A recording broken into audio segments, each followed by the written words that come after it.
বড়সড় সাফল্য পেল ঝাড়গ্রাম জেলা পুলিশ। গোপন সূত্রে পাওয়া তথ্যের ভিত্তিতে শুক্রবার জাম্বনি থানার পুলিশ এক কন্টেনার গাড়ি থেকে বিপুল পরিমাণ গাঁজা উদ্ধার করে। ঘটনায় এক যুবককে গ্রেফতার করা হয়।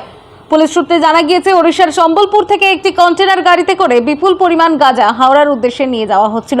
সেই খবর পেয়ে জাম্বনি থানার আইসি অভিজিৎ বসু মল্লিকের নেতৃত্বে শুক্রবার ভোর থেকেই তল্লাশি অভিযান শুরু হয়।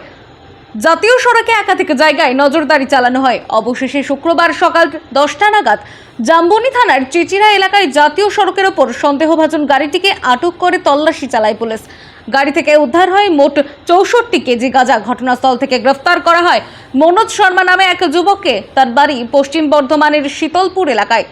অভিযানে উপস্থিত ছিলেন জাম্বনি থানার আইসি, ঝাড়গ্রাম থানার এসডিপিও শামীম বিশ্বাস, জাম্বনি ব্লকের বিডিও সহ জাম্বনি থানার পুলিশ কর্মীরা। ধৃত মনোজ শর্মাকে শনিবার ঝাড়গ্রাম জেলা আদালতে তোলা হবে বলে জানা গেছে। ঝাড়গ্রাম থেকে অভিরাজ বেরার রিপোর্ট, টাইমলেস ডেপিকশন নিউজ।